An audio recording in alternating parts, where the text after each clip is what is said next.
What's up mga kaigang? Bago tayo mag-unbox ngayon, gusto ko lang kayong batiin lahat ng Happy New Year!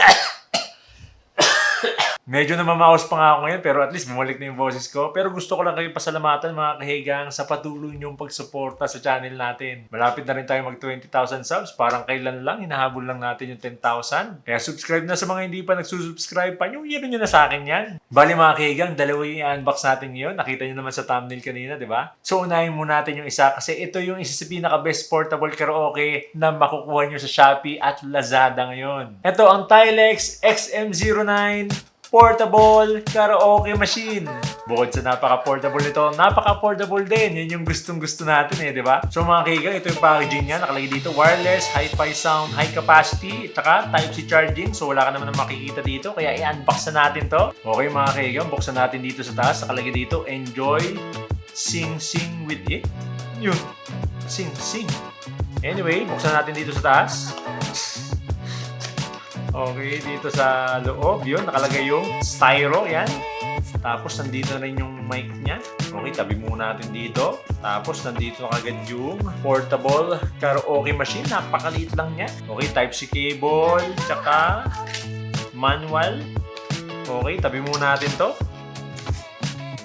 Okay, bago natin buksan to, check muna natin yung mic niya. Tanggalin natin sa plastic, mga kahigang. Yun! Pshh! So, ito na yung microphone niya, Napakaliit, napaka-cute, napaka-portable. Mas malaki pa yung ballpen sa size niya. Kita nyo naman, Ang liit lang, So, nandito yung power button, tapos ito yung volume button. Yan, pwede kang mag-adjust ng reverb dito. Tapos, ito yung mute button, at the same time, voice changer. Mamaya, testingin natin yan. So, yun lang naman, mga kaigang. Wala ka na makikita dito. Okay, check na natin tong portable karaoke. Okay, tanggalin natin sa plastic. Napakaliit lang niya, So, ito na mismo yung Tilex XM09. Napakaganda ng design, Napaka-portable. Ang liit lang. Yung maganda dito, meron ng handle. Tapos, ang ganda ng kulay niya, beige. Napaka-aesthetic. Kita nyo naman. Ganda, Ang cute. So, yung build quality niya, mga kaigang, hard plastic. Pero ang ganda ng quality niya, Solid. Tapos, nandito yung RGB niya. Yan, mamaya makikita natin yan. Tapos, meron din siyang strap na kasama yan. Sobrang handy. Tapos, dito sa taas, yan yung mga buttons. So, hindi masyado makita yung indicator niya sa camera. So, sasabihin ko na lang sa inyo mga kahigang. So, nandito yung volume down. Tapos, ito yung mode. Kung gusto nyo magpalit sa Bluetooth o kaya SD card. Tapos, volume up, RGB button, play pause, at the same time, power button, tsaka yung voice changer niya. Dito naman sa likod yan, makikita nyo headphone jack, SD card button, USB port, tsaka yung Type-C port. Nandito na rin. So, mayroon itong output na 5 watts. Tapos, i-charge lang for 1 hour and 30 minutes. Kaya niya nang tumagal for 3 hours straight. So, yun lang mga kaigang. I-on na natin to, okay? Press na natin tong power button. The moment of truth. Ganda ng RGB niya, Look at that. Kita nyo naman, Pakita natin sa camera. Ooh, RGB. Favorite natin. Look at that. Kita nyo naman, ang cute, Ang liit lang. So, mga kaigan, ito na yung may quality nitong Tilex XM09 Portable Karaoke. Maganda naman yung tulog niya. Medyo nag-i-echo lang, pero okay rin naman. So, dito yan, pwede mong palitan yung RGB mode. Okay, press natin. Ayun, gradient lang. Ganda, ganda, Pero kung gusto nyo makasave ng battery, pwede rin i-off. Yan, press natin para i-off. Yun, wala na. Pero syempre, mas maganda pag nakuha yung RGB. Yun. So, pag nasa gilid pa lang, may maririnig yung boses natin. Hello, yan, wala. Dapat dito lang sa harapan, Ano ba tawag doon sa mic na yun? Kalimutan ko. Anyway, try natin yung voice changer. Press natin na lang sa baba. Okay, hold down natin. Baby found a sign. Hello. Ito naman yung favorite. Hello. Mic check. Mic check. Mic check. 1, 2, 3. Mic check. Ito yung paborito kong effect. Baby, mic check. 1, 2, 3.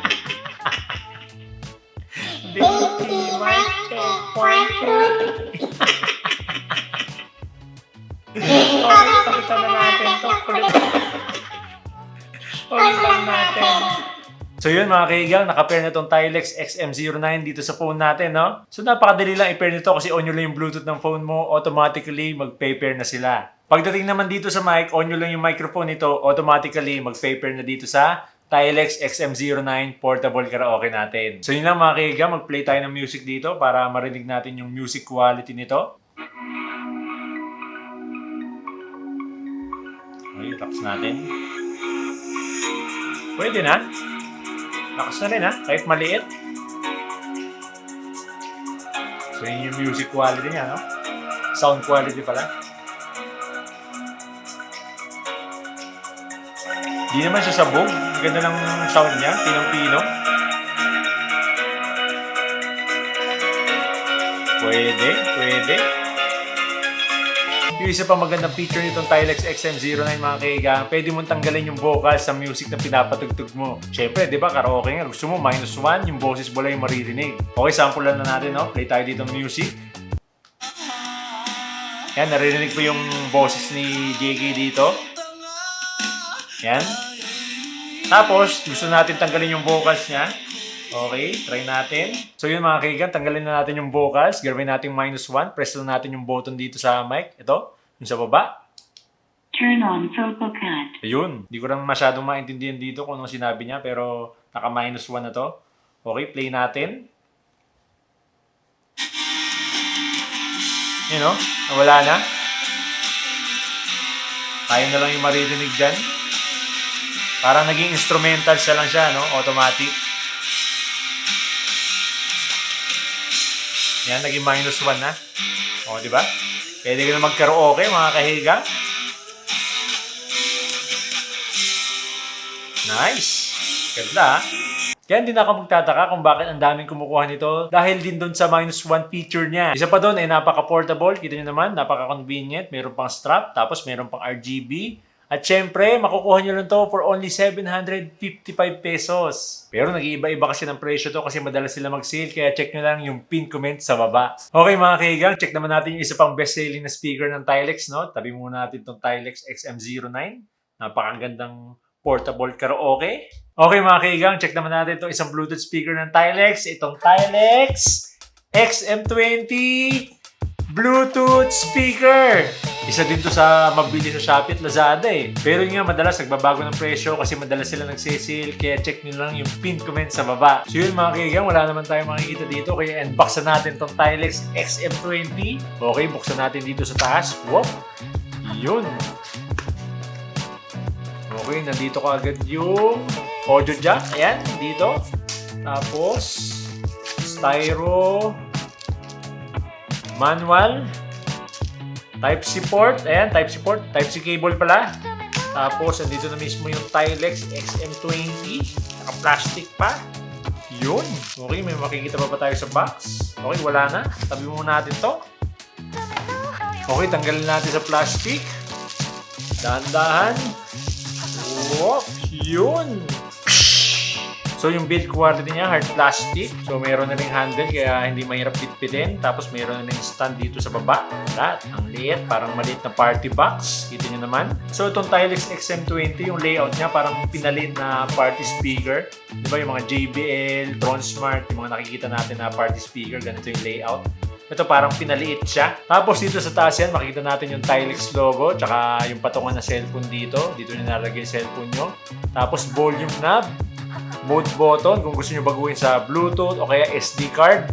Tapos play pause button, previous track, tsaka next track. So katulad ng XM09, no, meron na ring handle to pero plastic na rin kasama siya sa body niya. Okay, dito naman sa likod yan. Ito yung makikita natin. USB port, SD card slot, auxiliary port. Okay, tapos nandito yung Type-C. Type-C ba to? Ay, hindi pala. Di ba pala ito naka-Type-C mga kaigang? Okay, check ko nga yung cable niya. Okay, yung lumang cable pa pala. Okay, so ito yung disadvantage niya to. Hindi pa siya naka-Type-C eh, no? Luma pa. Luma pa yung gamit niya, no? Pero okay lang naman yun. Basta wag nyo lang wawalain yung lumang cable nyo, no? Para magamit nyo dito. Okay, tapos yung RGB lights niya yan. On and off. Ito yung switch. So yung SD card slot na pala no, supported up to 32 GB. Tapos 10 watts yung output nito. Charge nyo lang for 1 hour and 30 minutes. Kaya nang tumagal for 2 to 3 hours. So wala nga lang itong mic na kasama no, pero ilalagay ko na lang sa pin comment yung mic na pwede dito. So yun lang mga kaigang, i-on na natin to. So itong knob dito, ito na lang yung power button niya no. Iikot lang natin clockwise. Yun, may maririnig kang tick. Yun yung RGB niya oh. At that. Hindi nga lang kasing ganda to sa Tilex XM09 no? Kasi nasa loob yung RGB niya. Pero pwede na rin. Yan no? Look at that. O, di ba? Budget na party box. Maliit lang. O, pwede na. Di ba? 655 pesos lang. Di ba? Magko-complain ka pa ba? Okay mga kaigan, try natin magpatugtog dito. Try natin itong Only Exception by Paramore. Kasi nababalita ko na nag-disband na ata sila. Ewan ko lang. Okay. Okay. Try natin to.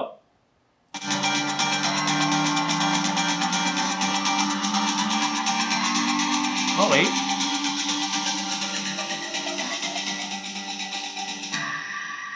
Yun na.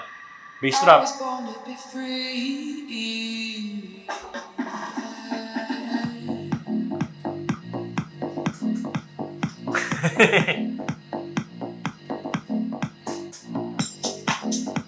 Uy, pwede na yung bass niya. Pwede na.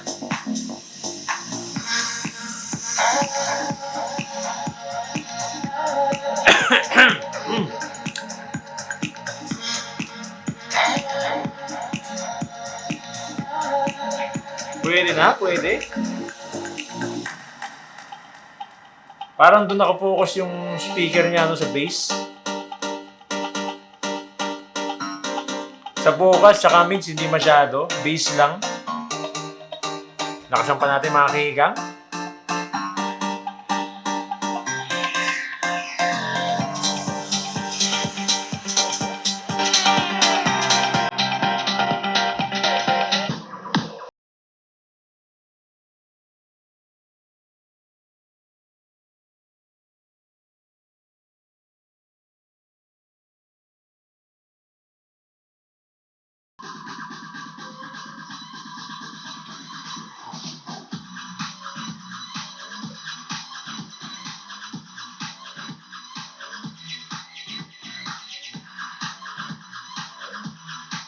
Less than 1,000 pesos lang. Pwede na tayo magkaroon ng Bluetooth speaker na magagamit sa movies o kaya karaoke na pwedeng dalhin kahit saan. Kaya napaka-portable at napaka-affordable. Kaya kayo mga kaigang, anong masasabi nyo dito sa Tilex XM09 portable karaoke at dito sa Tilex XM20 portable speaker?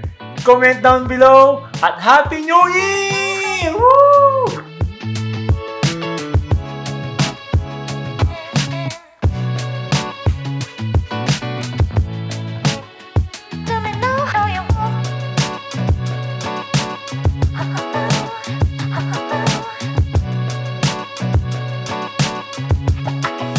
Okay mga kaigang, nandito na tayo sa comment picker. Mamili na tayo na nanalo ng Edifier X3 Lite Earbuds. Okay, get YouTube comments. Okay, start raffle and pick winner. Okay, start. Okay, namimili na. So, sino to? Si Jomel Sedeno. Sedeno, tama ba?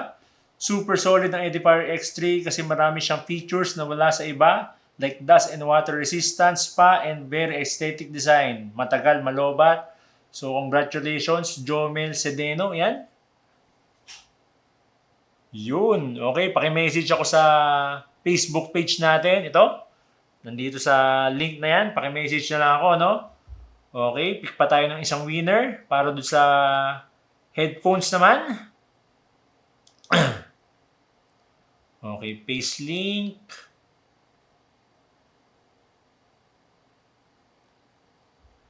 Okay. Get YouTube comments ulit.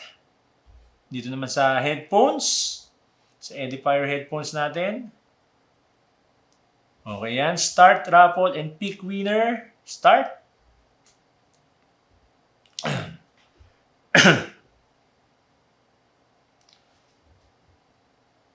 So yan, si Jeff Martinez, sabi niya, ang nagustuhan ko dito sa Edifier Double 8700NB ay ang kanyang hard plastic material build na ginamit at yung internals niya ay made from alloy. So yan, congratulations Jeff Martinez, yan.